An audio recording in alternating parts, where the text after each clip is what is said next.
السلام علیکم ورحمۃ اللہ وبرکاتہ۔ ان الحمد للہ نحمده ونستعینه ونستغفره ونؤمن به ونتوکل علیہ ونعوذ باللہ من شرور انفسنا وسیئات اعمالنا من يهده الله فلا مضل له ومن يضلل فلا هادي له واشهد ان لا اله الا الله وحده لا شريك له واشهد ان سيدنا محمدا عبده ورسوله أما بعد فإن أصدق الكتاب كتاب الله وخير الهدي هدي محمد صلى الله عليه وسلم وشر الأمور محدثاتها وكل محدثة بدعة وكل بدعة ضلالة وكل ضلالة في النار اللهم صل على محمد وعلى آل محمد كما صليت على إبراهيم وعلى آل إبراهيم إنك حميد مجيد اللهم بارك على محمد وعلى آل محمد كما باركت على إبراهيم وعلى آل إبراهيم إنك حميد مجيد أعوذ بالله من الشيطان الرجيم فمن ثقلت موازينه فأولئك هم المفلحون ومن خفت موازينه فأولئك الذين خسروا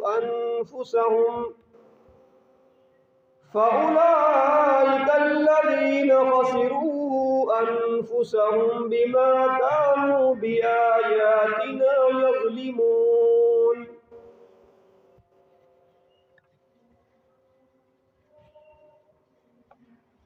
ہر قسم کی حمد و ثنا، تعریف و توصیف، بڑائی اور کبریائی، یکتائی اور شہنشاہی اللہ مالک الملک، اللہ مالک العلام ذوالجلال والاکرام کی ذات کے لیے لائق اور خاص ہے، جو اکیلا ساری کائنات کا خالق اور مالک، داتا اور دستگیر ہے،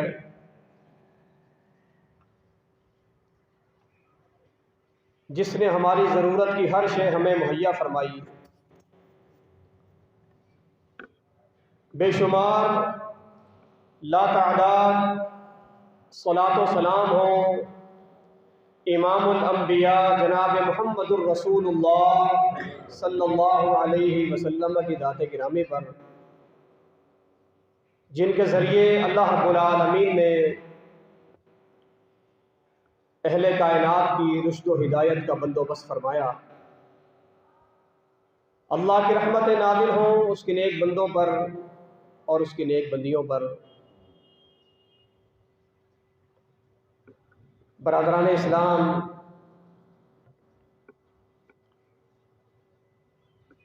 ہم میں سے ہر شخص کی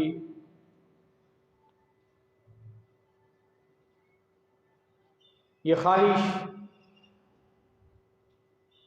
اور چاہت ہوتی ہے کہ وہ دنیا کا کامیاب ترین انسان بنے، کامیابی اس کے قدم چومے، کامیابی اس کا مقدر ہو، وہ سب سے عظیم اور کامیاب انسان کہلائے۔ گویا ہر شخص کامیابی کے پیچھے بھاگ رہا ہے، وہ چاہتا ہے اس کے خواب پورے ہوں،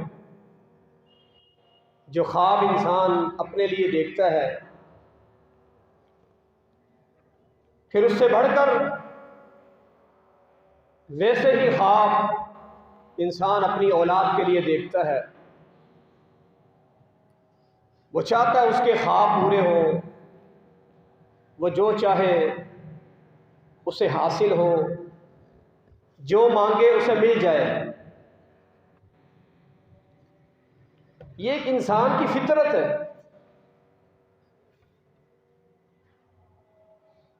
ہر شخص اس بات کا متمنی ہے، پھر وہ سب کچھ حاصل ہو یا نہ ہو، اسے ملے یا نہ ملے،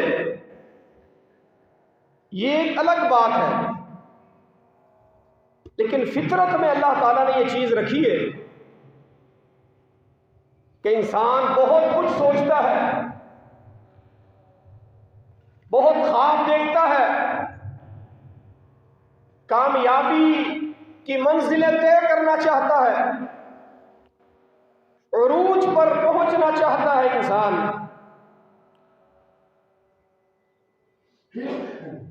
وہ جو چاہے، جو مانگے اسے مل جائے، اپنے لیے، اپنی اولاد کے لیے، اس میں کوئی تفریق نہیں، ہر انسان ایسا سوچتا ہے اور چاہتا ہے۔ پھر اس کے لیے جو ضروری اور لازمی جو وسائل درکار ہیں کامیابی کے حصول کے لیے، ان وسائل کو یا ان اسباب کو وہ اختیار بھی کرتا ہے۔ ظاہر سی بات ہے، چھت پہ چڑھنے کے لیے، کسی اونچی جگہ چڑھنے کے لیے جس طرح ہمیں ایک سیڑھی کی ضرورت ہے، محض اڑ کر یا محض اس طرح اونچی جگہ پر چھلانگ لگا کر تو ہم نہیں چڑھ سکتے۔ تو یہ ضروری جو وسائل ہیں، ادوات ہیں، وسائل ہیں، پھر انسان ان کو اپناتا ہے۔ اس کے باوجود بعض اوقات وہ اس مقام تک نہیں پہنچ پاتا، اس مرتبے کو انسان پھر بھی نہیں حاصل کر پاتا جس کو اس نے چاہا ہوتا ہے، جس کے اس نے خواب دیکھے ہوتے ہیں، جس کے بارے سوچا ہوتا ہے۔ اس سے ایک بات تو یہ معلوم ہوئی کہ ہمارے ارادے، ہمارے منصوبے، ہماری تدبیریں اپنی جگہ پر، لیکن ایک ذات ہے اس کائنات کے نظام کو چلانے والی، وہ اللہ حکم الحاکمین کی ذات ہے، جو حی قیوم ذات ہے۔ ہماری تدبیرات، ہمارے پروگرام اور منصوبے اپنی جگہ پر، لیکن ایک ذات ہے جو ہمارے بارے میں تدبیر کر رہی ہے، اس نے ہماری تقدیر لکھی ہوئی ہے۔ پھر اللہ کا تعارف اس وقت اور گہرا ہو جاتا ہے، اللہ پر ایمان اور بڑھ جاتا ہے، جب ہماری تدبیروں کے آگے تقدیر آ جاتی ہے اور تقدیر کے سامنے ہماری ساری تدبیر فیل ہو جاتی ہے. اور انسان کتنا نادان ہے، کتنا نادان ہے کہ ایک چند گھنٹوں کا یا چند دنوں کا سفر کرنا ہو تو اس کے لیے جو ضروری ساز و سامان ہے، جو ضروری اسباب اور وسائل ہیں، اس سفر کے لیے اسے تو لازمی طور پر اپناتا ہے. لاہور جانے کے لیے اگر اسے ارادہ کرے تو خالی گھر بیٹھے ہی لاہور نہیں پہنچ جاتا. جو ضروری اسباب ہیں، وسائل ہیں، جو ضروریات کا معاملہ ہے، انسان اس کو اپناتے. تو یہ چند گھنٹوں اور چند دنوں کے سفر کے لیے انسان تو تگ و دو کرے، کوشش کرے، ضروری اسباب کو اختیار کرے، اور ایک سفر اور ایک منزل ہماری قبر ہے، ایک ٹھکانہ ہمارا جنت ہے. وہ جنت جو ہمارا آبائی گھر ہے، وہ جنت جو ہمارا آبائی وطن ہے، جہاں ہمارے والد، ہمارے ابو، ہمارے والد حضرت آدم علیہ السلام کو ٹھہرایا گیا، ہماری والدہ کو ٹھہرایا گیا، پھر عارضی طور پر کچھ عرصے کے لیے زمین پر اتارا گیا، لیکن حقیقی ٹھکانہ وہی ہے، آبائی گھر وہی ہے، موروثی وطن وہی ہے ہمارا. یعنی اہل ایمان کا، اللہ کو ماننے والوں کا، اس کے نبی کو ماننے والوں کا حقیقی اور آبائی گھر وہی ہے. اس کی کوئی پلاننگ نہیں ہے، اس کے لیے کوئی سوچ نہیں ہے، اور اس سے پہلے اس گھر سے پہلا اسٹاپ اور پہلی منزل ہماری قبر ہے. اس سے پہلا ٹھکانہ وہ قبر ہے. قبر تعین کرے گی اگلی منزلوں کا، قبر فیصلہ کرے گی اگلے ٹھکانے کے بارے میں. قبر کے بعد ہی معلوم ہوگا انسان کے ساتھ آگے کیا گزرے گی. یہ فیصلہ قبر میں ہو جانا. القبر روضۃ من ریاض الجنہ، یہ پہلی منزل ہے. نبی علیہ السلام نے فرمایا فَإِن نَجَا مِنْهُ فَمَا بَعْدَهُ أَيْسَرُ، یہ وہ منزل ہے، یہ وہ تنہائی اور وحشت کا، اندھیروں کا یہ وہ گھر ہے جہاں انسان نے اکیلے جانا ہے، خالی ہاتھ آیا خالی ہاتھ جانا ہے. وہ انسان کی وہ ترقی، وہ ساری کامیابی جو دنیا میں اس نے سمیٹی، دنیا میں جس کا وہ مالک بنا، وہ ساری قبر سے باہر رہ جائے گی. انسان جس طرح خالی ہاتھ آیا تھا اس طرح خالی ہاتھ اس قبر میں اتر آئے روز،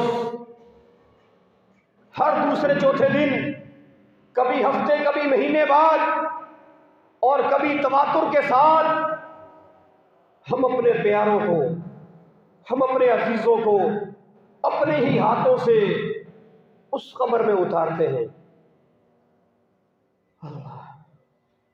اس کے بعد کچھ دیر اس کا اثر دل پہ رہتا ہے، دل نرم پڑتے ہیں، اللہ یاد آتا ہے، کبھی موت کا خیال آتا ہے، کبھی وہ وحشت اور ویران جگہ یاد آتی ہے، کبھی رات کے اندھیرے میں بیٹھ کر آگے جاڑے کے موسم میں جب سرد ہوائیں اپنے عروج پر ہوں، جب بغیر چادر کے، بغیر لحاف کے یا بغیر کمبل کے لیٹنا بیٹھنا محال ہو رہا ہو، اور ایسی کھلی جگہ پر کبھی ان لوگوں کو بھی یاد کر لیا کریں جو مٹی میں لیٹے ہوئے ہیں، بغیر بستر کے، بغیر چادر کے، بغیر تکیے اور بغیر کمبل کے، ایک اس معمولی سے لباس میں جس کا نام کفن ہے، وہ بھی معلوم نہیں کہ اب سلامت ہوگا یا نہیں، اب سلامت ہوگا یا نہیں۔ ان کی اس حالت کو بھی یاد کر لیا کریں۔ یہ وہ مقام ہے، یہ وہ ٹھکانہ ہے جو اگلی منزلوں کا تعین کرے گی۔ فرمایا رسول اللہ صلی اللہ علیہ وسلم نے، فَإِن نَجَا مِنْهُ فَمَا بَعْدَهُ أَيْسَرُ۔ فرمایا یہ وہ پہلا زینہ ہے، یہ وہ پہلا مقام ہے جو یہاں کامیاب اور کامران ہو گیا۔ منکر نکیر کے سوالات پر ثابت قدم رہ کر، ٹھوس عقیدے کے ساتھ زندگی بسر کر کے، عقیدہ توحید کے ساتھ قبر میں گیا تھا، اتباع رسول کے جذبے کے ساتھ، صوم و صلاۃ کی پابندی کے ساتھ جو یہاں گیا تھا، وہ بتائے گا، وہ کہے گا ربی اللہ، میرا مال پالنے والا، میرا معبود جس کی زندگی بھر میں نے عبادت کی، زندگی بھر جس کو میں نے سجدے کیے، جس کے حکم پر میں نے صوم و صلاۃ کی پابندی کی، وہ میرا رب، قدم قدم جس کو میں نے یاد رکھا، جو اس نے حلال کیا میں نے حلال سمجھا، جس کو میرے رب نے حرام کہا میں نے حرام سمجھا، وہ میرا رب اللہ ہے۔ وہی کہے گا میرا رب اللہ ہے۔ پوچھا جائے گا تمہارے نبی کون ہیں؟ وہ کہے گا نبی جی محمد صلی اللہ علیہ وسلم، میرے نبی تو امام کائنات، امام الانبیاء صلی اللہ علیہ وسلم، جو نبیوں کے نبی، ولیوں کے ولی، امام الانبیاء، خاتم الانبیاء صلی اللہ علیہ وسلم، جن کا ادب، جن کا احترام کائنات کی ساری ہستیوں سے زیادہ کرنا اللہ نے واجب قرار دیا تھا، کہ وہ ہستی جن کے ساتھ محبت کائنات کی تمام چیزوں اور تمام ہستیوں سے زیادہ جن سے محبت کرنے کا میرے رب نے ہمیں حکم دیا تھا، اور مجھے واقعتاً کائنات کی تمام ہستیوں سے زیادہ ان سے محبت تھی، جن کی سنتوں، جن کی حدیثوں، جن کے فرامین اور اقوال کو، جن کے اعمال اور افعال کو، اور جن کی تقریرات کو اللہ نے میرے لیے حجت اور دلیل بنایا تھا، جن کی ذات کو اللہ نے ہمارے لیے اسوہ حسنہ بنایا تھا، وہ ہے میرے نبی محمد صلی اللہ علیہ وسلم۔ حجت سمجھا ہوگا تو جواب دے گا، آئیڈیل مانا ہوگا تو کہے گا میرے نبی محمد ہے صلی اللہ علیہ وسلم، اور سنتوں کی اتباع کی ہوگی، شدید ترین محبت کی ہوگی، کائنات کی ساری ہستیوں سے زیادہ ان سے محبت کی ہوگی، تو کہے گا نبی جی محمد صلی اللہ علیہ وسلم۔ اور اگر معاملہ ہمارے جیسا ہوا، حدیث کے مقابلے میں ہم جس طرح کرتے ہیں، مختلف شخصیات کو حدیث کے مقابلے میں پیش کرتے ہیں، فلاں ہستی نے تو یوں کہا ہے، فلاں امام تو یوں فرماتے ہیں، فلاں بزرگ نے یہ کہا، جب نبی کے مقابلے میں بزرگوں کی بات، اماموں اور نبیوں ولیوں کی بات لائی جائے گی، کیسے قبر میں کہے گا میرے نبی محمد صلی اللہ علیہ وسلم؟ نبی مانا کب ہے؟ عملاً کب مانا ہے؟ زبان سے ماننا کافی نہیں، دلی طور پر، اعتقادی طور پر، عملی طور پر ماننا ضروری ہے۔ فرمایا یہ پہلی منزل ہے، جو یہاں نجات پا گیا، فما بعدہ ایسر، بعد کی منزلیں، بعد کے مرحلے اللہ سبحانہ و تعالی آسان کر دے گا۔ بعد کی منزلیں کوئی آسان نہیں ہے، بڑی کٹھن ہے، بڑی کٹھن ہے، بڑے سخت معاملات ہیں، لیکن یہاں پر کامیابی کے بعد اس کے لیے اگلی منزلیں آسان ہو جائیں گی۔ اگلی منزلوں میں ایک خطرناک منزل پل صراط کی بھی ہے، پل